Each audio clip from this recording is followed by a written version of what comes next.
എല്ലാ മാധ്യമങ്ങൾക്കും, അതുവരെ കടക്ക് പുറത്ത് എന്നും കർവിച്ചു നടന്ന മാധ്യമങ്ങളെ അന്ന് മുതൽ പിണറായി വിജയൻ അങ്ങോട്ട് പോയി ഒരു ഇന്റർവ്യൂ എടുക്കാം, വരുന്നു എന്ന് ചോദിക്കും.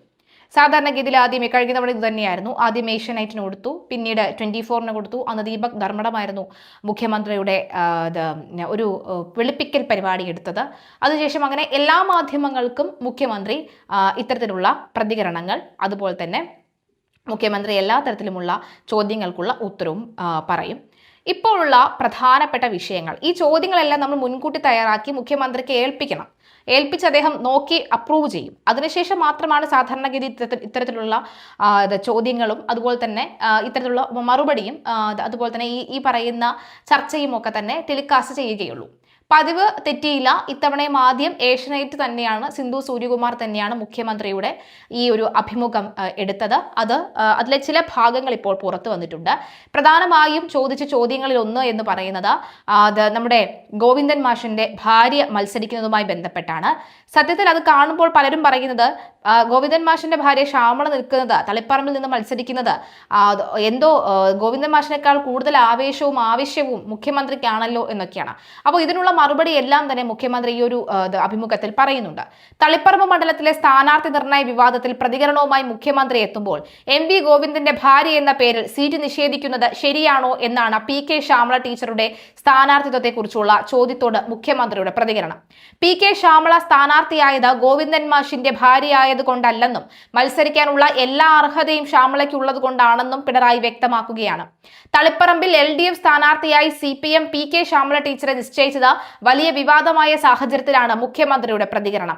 PK ശ്യാമളയെ സ്ഥാനാർത്ഥിയാക്കിയത് ചോദ്യം ചെയ്ത് കണ്ണൂർ ജില്ലാ സെക്രട്ടേറിയറ്റ് അംഗം TK ഗോവിന്ദൻ പരസ്യമായി തന്നെ രംഗത്ത് വരികയും ചെയ്തിരുന്നു. PK ശ്യാമളയെ സ്ഥാനാർത്ഥിയാക്കിയതിനെ കുറിച്ച് മുഖ്യമന്ത്രി ഒരു പെട്ടെന്നുള്ള ഉയർച്ചയല്ല PK ശ്യാമള ടീച്ചറുടേത്. MV ഗോവിന്ദൻ മാഷിനെ വിവാഹം ചെയ്യും മുമ്പേ PK ശ്യാമള DYFIയുടെ പ്രവർത്തകയായിരുന്നു. വിവിധ പാർട്ടി കമ്മിറ്റികളിലൂടെ വളർന്നു വന്നയാളാണ് ശ്യാമള ടീച്ചർ. നല്ല നിലയിൽ തദ്ദേശ ഭരണ രംഗത്തും PK ശ്യാമള പ്രവർത്തിച്ചിട്ടുണ്ട്. തളിപ്പറമ്പ് പ്രദേശത്ത് തന്നെയുള്ളതാണ് ശ്യാമള ടീച്ചർ. ആ പ്രദേശവുമായി ബന്ധപ്പെട്ട് തന്നെയാണ് അവർ പ്രവർത്തിച്ചു വരുന്നത്. ഒരു വനിതാ സ്ഥാനാർത്ഥി തളിപ്പറമ്പിൽ വേണമെന്ന് ആലോചിക്കുമ്പോൾ ആദ്യം ഉയർന്നു വന്ന പേരാണ് PK ശ്യാമളയുടേത്. അപ്പോൾ ഇത് ആലോചന കമ്മിറ്റിയിൽ ആരൊക്കെയായിരുന്നു? മുഖ്യമന്ത്രിയും ഗോവിന്ദനും. അപ്പോൾ പിന്നെ ഉയർന്നു വരാൻ പാടൊന്നും ഉണ്ടാവുകയില്ലല്ലോ. അങ്ങ് താഴെ തട്ടിൽ നിന്നും പ്രവർത്തിച്ച് തളിപ്പറമ്പിലെ സ്ത്രീകളുടെയും വനിതകളുടെയും യുവാക്കളുടെയും കുട്ടികളുടെയും ഒക്കെ ഉന്നമനത്തിന് വേണ്ടി പ്രവർത്തിക്കുന്ന PK ശ്യാമള ടീച്ചറിന്റെ പേര് ആ താഴെത്തട്ടിൽ നിന്നും പൊങ്ങി വരാൻ അധികം സമയമൊന്നും എടുത്തു കാണുകയില്ല. PK ശ്യാമളയെ തളിപ്പറമ്പിൽ CPM സ്ഥാനാർത്ഥിയാക്കിയതിൽ ഒരു ഔചിത്യക്കുറവുമില്ല എന്നാണ് ഗോവിന്ദൻ മാഷിനേക്കാൾ കൂടുതൽ മുഖ്യമന്ത്രി ഉറച്ചു പറയുന്നത്. MV ഗോവിന്ദൻ മാഷിന്റെ ഭാര്യ എന്ന നിലയ്ക്കല്ല, PK ശ്യാമള എന്ന നിലയ്ക്ക് തന്നെ ഒരു വ്യക്തിത്വം അവർക്കുണ്ട്. അതിന്റെ ഭാഗമായാണ് PK ശ്യാമള സ്ഥാനാർത്ഥിയായത്. ഇപ്പോഴുള്ള തലമുറകൾക്ക് PK ശ്യാമള ആരാണെന്ന് ചോദിച്ചാൽ മുഖ്യമന്ത്രി പറയുന്ന ഈ വ്യക്തിത്വം അവർക്ക് അറിയണമെന്നില്ല. ഗോവിന്ദൻ മാഷിന്റെ ഭാര്യയാണ് എന്ന് തന്നെ പറയാം. എന്തിനേറെ പറയുന്നു, തളിപ്പറമ്പിലെ വോട്ടർമാരെ, കഞ്ഞി വോട്ടർമാരെ എന്ത് പേരിലായിരിക്കാം അല്ലെങ്കിൽ എങ്ങനെയായിരിക്കാം PK ശ്യാമളയെ നിങ്ങൾ പരിചയപ്പെടുത്തുക? അല്ലെങ്കിൽ അവർക്കറിയുന്നത് എങ്ങനെ തന്നെ ആയിരിക്കാം? അല്ലെങ്കിൽ ഏതെങ്കിലും ഒരു തരത്തിൽ എന്തൊക്കെയാണ് ഇത്രയും നാളും PK ശ്യാമള അവിടെ പ്രവർത്തിച്ചു കൊണ്ടിരുന്ന പ്രവർത്തനങ്ങൾ എന്തൊക്കെയാണ്? ഒന്ന് അക്കമിട്ട് നിരത്തി 4 എണ്ണം പറയാൻ സാധിക്കുമോ? അതുണ്ടാവില്ല. ആരുടെയെങ്കിലും ഭാര്യ എന്ന് പറഞ്ഞ് ഒരു സ്ത്രീക്ക് അർഹതപ്പെട്ട സ്ഥാനം നിഷേധിക്കുന്നത് ശരിയല്ല. സ്ത്രീപക്ഷം. എന്തായാലും മുഖ്യമന്ത്രി പിണറായി വിജയന്റെ പ്രതികരണമാണ് ഈ വരുന്നത്. മുഖ്യമന്ത്രി ഇതിൽ മാത്രമല്ല കേട്ടോ, വേറെ 1-2 കാര്യങ്ങൾ കൂടി പ്രതികരിച്ചിട്ടുണ്ട്. തളിപ്പറമ്പിൽ രൂക്ഷമായ പാർട്ടി പോര് തളിപ്പറമ്പിലുണ്ട്. PK ശ്യാമള ടീച്ചറെ സ്ഥാനാർത്ഥിയാക്കിയതിൽ വിമർശിച്ച് മുതിർന്ന നേതാവും കണ്ണൂർ ജില്ലാ സെക്രട്ടേറിയറ്റ് അംഗവുമായ TK ഗോവിന്ദൻ പരസ്യമായി രംഗത്ത് വന്നിരുന്നു. ശ്യാമള ടീച്ചറെ സ്ഥാനാർത്ഥിയാക്കിയത് MV ഗോവിന്ദന്റെ ഭാര്യ എന്ന നിലയിലായിരുന്നു TK ഗോവിന്ദന്റെ വിമർശനം. പാർട്ടി സംസ്ഥാന സെക്രട്ടറി MV ഗോവിന്ദൻ 3 ടേം പൂർത്തിയാക്കിയ മണ്ഡലത്തിൽ 4ാം തവണ ഭാര്യയെ തന്നെ സ്ഥാനാർത്ഥിയാക്കിയത് ആസൂത്രിതമാണെന്നായിരുന്നു TK ഗോവിന്ദന്റെ വാക്കുകൾ.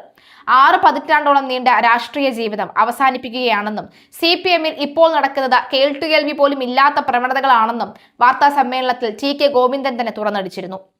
ഇതിന് പിന്നാലെ TK ഗോവിന്ദനെ CPM പുറത്താക്കി. PK ശ്യാമളയെ സ്ഥാനാർത്ഥിയാക്കിയതിനെ ചോദ്യം ചെയ്ത് സമൂഹ മാധ്യമങ്ങളിൽ CPM അണികളിൽ ഒരു വിഭാഗം രംഗത്തെത്തുകയും ചെയ്തിരുന്നു. നമ്മുടെ നാടിപ്പോൾ നല്ല രീതിയിൽ വികസിച്ചു വന്നുവെന്നും നേരത്തെ ഉണ്ടായിരുന്ന ഇവിടെയൊന്നും നടക്കില്ല എന്ന ധാരണ മാറിയെന്നും മുഖ്യമന്ത്രി പിണറായി വിജയൻ പറയുകയാണ്. ഇവിടെ പലതും നടക്കുമെന്ന ധാരണ വന്നിട്ടുണ്ട്. നമ്മുടെ ഉന്നത വിദ്യാഭ്യാസ മേഖല വലിയ രീതിയിൽ വികാസം പ്രാപിച്ചു വരികയാണ്. അതിന്റെ ഭാഗമായി ഉന്നത വിദ്യാഭ്യാസ സ്ഥാപനങ്ങൾ അന്താരാഷ്ട്ര നിലവാരത്തിലേക്ക് ഉയരുകയാണെന്നും വ്യക്തമാക്കുകയാണ്. അന്താരാഷ്ട്ര നിലവാരത്തിലേക്ക് കേരളത്തിലെ ചില വിദ്യാഭ്യാസ സ്ഥാപനങ്ങൾ എത്തിയിട്ടുണ്ട്. 13 സെന്റർ ഓഫ് എക്സലൻസ് കേന്ദ്രങ്ങൾ സ്ഥാപിക്കാൻ പദ്ധതിയിട്ടിട്ടുണ്ട്. ആധുനിക കേരളത്തിന് ചേർന്ന തരത്തിലുള്ള മാറ്റം ഉന്നത വിദ്യാഭ്യാസ മേഖലയിൽ വരേണ്ടതുണ്ട്. ആവശ്യമായ നൈപുണ്യം എല്ലാവർക്കും ലഭിക്കേണ്ടതുണ്ട്. ഈ ആവശ്യമായ നൈപുണ്യം എല്ലാവർക്കും ലഭിക്കണമെന്ന പദ്ധതിയുമായി ബന്ധപ്പെട്ട് ഇത്തരത്തിൽ ഒരു യൂണിവേഴ്സിറ്റി ഉണ്ടായിരുന്നു. അതായത് കേരള യൂണിവേഴ്സിറ്റി അഫിലിയേറ്റ് ചെയ്തുകൊണ്ട് ഈ ടെക്നോളജിയുമായി ബന്ധപ്പെട്ട് നടത്തിയ ഒരു യൂണിവേഴ്സിറ്റി കഴക്കൂട്ടത്തുണ്ടായിരുന്നു. ഈ ഒരു മേഖലയിൽ തട്ടിപ്പ് നടത്തി എന്ന് പറഞ്ഞുകൊണ്ട് ഒരു വലിയ കോടിക്കണക്കിന് രൂപയുടെയൊക്കെ തന്നെ കണക്കുകൾ പറയുന്നുണ്ടായിരുന്നു. പക്ഷെ കുറച്ച് ദിവസം മാത്രമേ ആ വാർത്ത വന്നുള്ളൂ. അദ്ദേഹം ഒരു പാർട്ടി പ്രവർത്തകനായതുകൊണ്ടും അല്ലെങ്കിൽ പാർട്ടി ചായ്വ് ഉള്ളതുകൊണ്ടും അത് തേഞ്ഞുമാഞ്ഞു പോയി എന്നൊക്കെയാണ് പറയുന്നത്. അതിനെക്കുറിച്ചും വലിയ അറിവില്ല.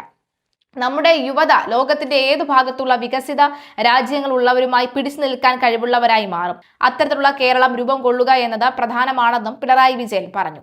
ഇപ്പോൾ കേരളം നല്ല നിലയിൽ വികസിച്ചു. എല്ലാ മേഖലയിലുമുള്ള സർവ്വതല സ്പർശിയായ വികസനമാണ് ലക്ഷ്യമിടുന്നത്. നേരത്തെ കേരളത്തിലൂടെ യാത്ര ചെയ്യുമ്പോൾ ചിലയിടത്ത് എത്തുമ്പോൾ മൂക്കുപൊത്തേണ്ട അവസ്ഥയാണ് ഉള്ളത്. ഹരിത കേരള മിഷന്റെ പ്രവർത്തനത്തിന്റെ ഭാഗമായി മാലിന്യ നീക്കമടക്കം കൃത്യമായി നടത്താൻ ഇപ്പോഴായി വലിയ മാറ്റമാണ് മാലിന്യ നിർമ്മാർജ്ജനത്തിൽ ഉണ്ടായത്. കേരളം ഇന്ന് നല്ല രീതിയിൽ നിക്ഷേപത്തിന് പറ്റിയ നാടായിട്ടാണ് ആളുകൾ കാണുന്നത്. ആലപ്പുഴയിലേതും കണ്ണൂരിലേതും വീറുറ്റ പാർട്ടിയാണെന്നാണ് ജി സുധാകരൻ വിഷയത്തിലും കണ്ണൂരിലെ പാർട്ടിയിലെ വിവാദങ്ങളിലും മുഖ്യമന്ത്രി പ്രതികരിച്ചിരുന്നു. 3 തവണ താൻ വിളിച്ചിട്ടും സുധാകരൻ ഫോൺ എടുത്തതേയില്ല. ജില്ലാ സെക്രട്ടറി വഴി ബന്ധപ്പെടാൻ ശ്രമിച്ചപ്പോഴും സുധാകരൻ സംസാരിക്കാൻ തയ്യാറായില്ല എന്നും അവഗണിച്ചുവെന്നുമാണ് അദ്ദേഹം പറയുന്നത്.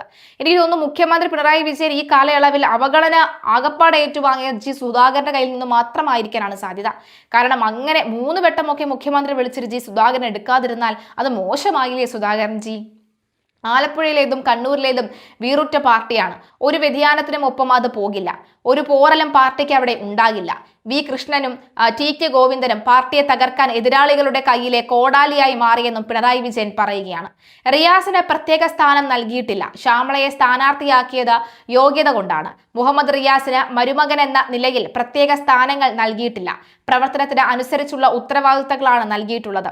മകൾക്കെതിരായ ആരോപണങ്ങൾ തന്നെ ലക്ഷ്യം വെച്ചുള്ളതാണെന്നും വിശദീകരണം നൽകാൻ തക്കവിധത്തിൽ ആ ആരോപണങ്ങളിൽ ഒന്നുമില്ലെന്നും മുഖ്യമന്ത്രി പറഞ്ഞു. എം വി ഗോവിന്ദന്റെ ഭാര്യ ആയതുകൊണ്ടല്ല പി കെ ശ്യാമളയെ സ്ഥാനാർത്ഥിയാക്കിയത്. അവരുടെ യോഗ്യത കൊണ്ടാണ്. ഒരാളുടെ ഭാര്യ ആയതുകൊണ്ട് അവരുടെ അവകാശം നിഷേധിക്കാൻ പാടില്ലെന്നും പിണറായി വിജയൻ പറയുന്നു.